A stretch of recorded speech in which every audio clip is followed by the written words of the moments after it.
అసలు సమస్యలు ఎక్కడ మొదలయ్యాయి? నందుకు యాక్సిడెంట్ కాదు, మర్డర్ అటెంప్ట్ అని తెలిసిన తర్వాత ప్రాబ్లం మొదలైంది.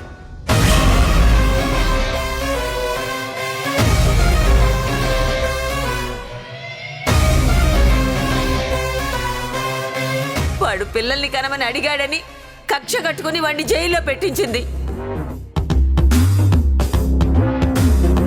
నేను ఈ కేసు టేకప్ చేయట్లేదు.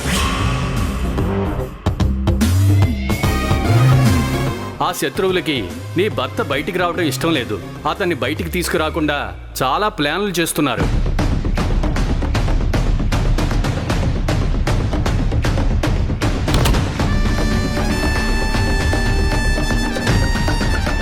నా జీవితంలో జరిగిన ప్రతి సంఘటనలోనూ ఎవరున్నారు? నందు తరపున వాదించడానికి ఆల్రెడీ ఒక లాయర్ని అలాట్ చేశాము. అతను వస్తున్నాడు సార్.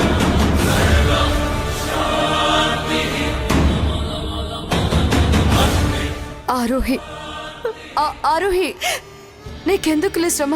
అత్తయ్య గారిని నేను తీసుకువెళ్తాను, నువ్వు వెళ్ళు. అక్కర్లేదు. నందు, నువ్వురా. కావాలంటే నీతో పాటు నేను కూడా కూర్చుంటాను.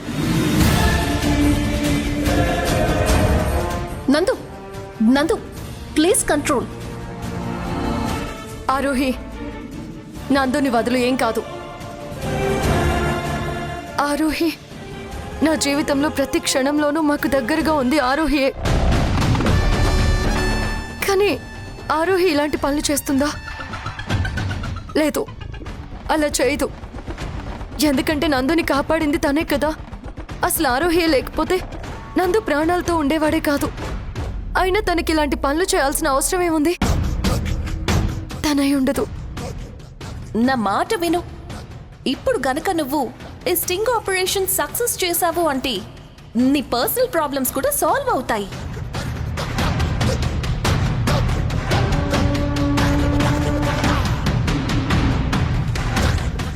నందు కూడా అలా డైవర్షన్ కావాలని ఏరి కోరి ఈ స్టింగ్ ఆపరేషన్ కి వెళ్ళాడు. నా మాట విను మేఘనా. నందుకి నేను యాంకరింగ్ చేసిన ఫుటేజ్ని ఎడిటింగ్ చేసి ఎవరు పంపించారు? శివ ఆ పని చేశాడా? లేదు, శివ అలాంటి పని చేయడు. మరి ఇంకెవరు చేసుంటారు? స్టింగ్ ఆపరేషన్ చేసినప్పుడు హోటల్ స్టాఫ్ ఉండాలి కదా. అక్కడెవరూ లేరంటే వాళ్ళందరినీ డబ్బులిచ్చి ఆరోహి మేనేజ్ చేసిందా? ఆరోహికి తప్ప ఇంకొకరికి అవకాశం లేదు. హోటల్కి వెళ్ళి ఆరా తీస్తే అన్ని వివరాలు బయటపడతాయి.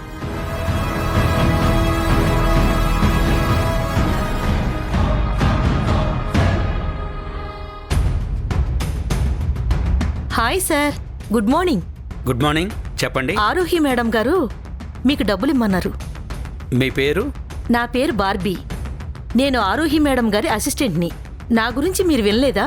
ఓ సారీ, బార్బీ గారంటే మీరేనా? 2-3 సార్లు ఫోన్లో మాట్లాడాను, కానీ ఎప్పుడు మిమ్మల్ని చూడలేదు. అయినో, అందుకే నన్ను నేను ఇంట్రడ్యూస్ చేసుకున్నాను. అసలు ఇంతకీ ఈ డబ్బు ఎందుకు పంపించారు మేడం? అది ఆ ఫేక్ స్టింగ్ ఆపరేషన్ రోజు మీరు చాలా హెల్ప్ చేశారు కదా, సో మీకు పర్సనల్గా థ్యాంక్స్ చెప్పి ఈ డబ్బులు ఇచ్చి రమ్మన్నారు. అదేంటండి, ఆ రోజు మేడం గారు స్టాఫ్ అందరికి తలా 50,000 రూపాయలు ఇచ్చారు కదండి, మళ్ళీ ఇవన్నీ ఎందుకు? మా మేడం గొప్పతనం అదేనండి. ఆవిడికి నచ్చితే అడగకుండానే ఇలాంటి సర్ప్రైజ్లు ఇస్తూ ఉంటారు. ఆవిడికి నచ్చితే అంతేనండి. చాలా థ్యాంక్స్ అండి. అయ్యో, మా మేడం గారే మీకు పర్సనల్గా థ్యాంక్స్ చెప్పమన్నారు. మీ మేడం నిజంగా గ్రేట్ అండి. ఇన్ని రోజుల తర్వాత కూడా గుర్తుపెట్టుకొని మరి ఇలా మమ్మల్ని అప్రిషియేట్ చేశారంటే నిజంగా చాలా గ్రేట్ అండి.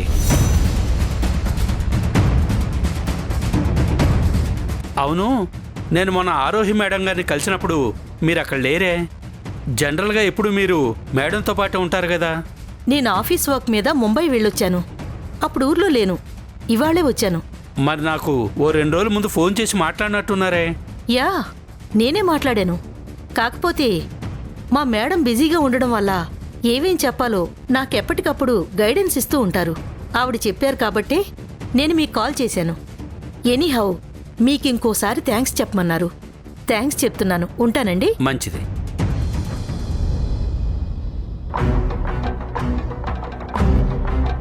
మేడం మీరు అనుమానించింది నిజమే. ఆ మేడం ఒక్కొక్కరికి 50,000 రూపాయల చొప్పున డబ్బులిచ్చింది. దగ్గర దగ్గర అక్కడ స్టాఫ్ 10 మంది ఉంటారు. ఏదో రకంగా నందుని ఇక్కడికి పిలిపించండి. చక్కగా 4 కబుర్లు చెప్పి ఒక గ్లాస్ మందిచ్చారనుకోండి, చిన్నగా మీ దారిలోకి తనే వస్తాడు. మీరు చెప్పినట్టల్లా వింటాడు. కష్టంలో బాధలో ఉన్న మగాడికి ఎదుటి వాళ్ళు చెప్పే సానుభూతి మాటలే భలే తలకెక్కుతాయి మేడం. బార్బీ, ఈ మధ్య నీకు బాగా తెలివితేటలు పెరుగుతున్నట్టు లేదు? మీతో చేరాక ఆ మాత్రం పెరగకపోతే ఎలా మేడం? ఇది కొంచెం ఎక్కువైంది. Sorry madam. ఇదిగో ఇప్పుడే ఆ కాంతానికి ఫోన్ చేసి కి అక్కడిస్తాను, ఆటోమేటిక్గా నందు ఇక్కడికొస్తాడు.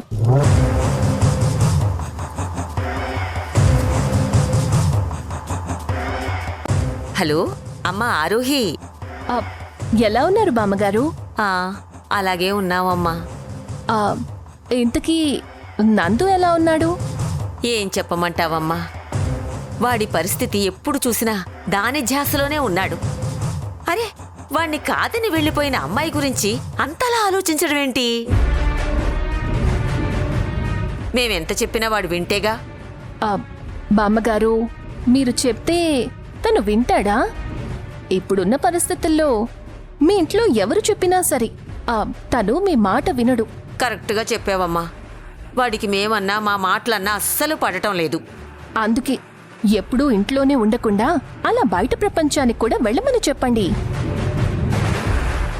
ఎవరైనా మంచి ఫ్రెండ్స్ ఉంటే ఆ ఫ్రెండ్స్ని కలవమనండి. వాళ్లతో సరదాగా మాట్లాడుతూ ఉంటే నెమ్మదిగా అన్నీ మర్చిపోతూ ఉంటాడు. వాడు ఫ్రెండ్స్ని కూడా ఎవరిని కలవటం లేదమ్మా. అయినా నువ్వు తప్ప వాడికి కావలసిన ఫ్రెండ్సు, దగ్గరైన ఫ్రెండ్సు ఎవరున్నారు చెప్పమ్మా? అది నిజమేలే బామ్మగారు. అమ్మా, అదేదో నువ్వే వాడిని కాస్త బయటికి తీసుకువెళ్ళరాదు? వాడితో కలిసి కాస్త 4 కబుర్లు చెబుతూ అలా అలా బయట తిరిగి వచ్చారంటే వాడు ఈ గొడవల నుంచి కాస్త రిలీఫ్ అవుతాడు. నువ్వు కొంచెం పెద్ద మనసు చేసుకొని కాస్త నువ్వే ఆ పని చెయ్యమ్మా. అయ్యో, ఎంత మాట బామ్మగారు!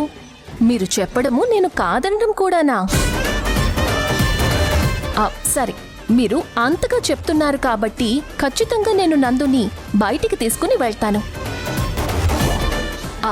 ఏదో ఒకటి చేసి నందుని మా ఇంటికొచ్చేలా చెయ్యండి. అలాగేనమ్మా, తప్పకుండా చేస్తాను. ఓకే బామ్మగారు, ఉంటాను. అలాగేనమ్మా.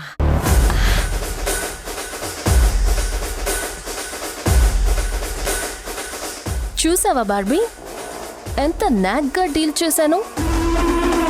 ఇప్పుడు ఆ కాంత్ మీ దగ్గరుండి నందుని నన్ను కలిపి సరదాగా బయటికెళ్ళమని చెప్తుంది. ఆ చిన్న లూప్ హోల్ చాలు మళ్ళీ నందుని నా ట్రాప్లోకి తీసుకురావడానికి. నువ్వు అలా చూస్తూ ఉండు. నందుని మళ్ళీ మన ట్రాప్లోంచి బయటికి పోకుండా ఎలా లైన్లో పెడతాను.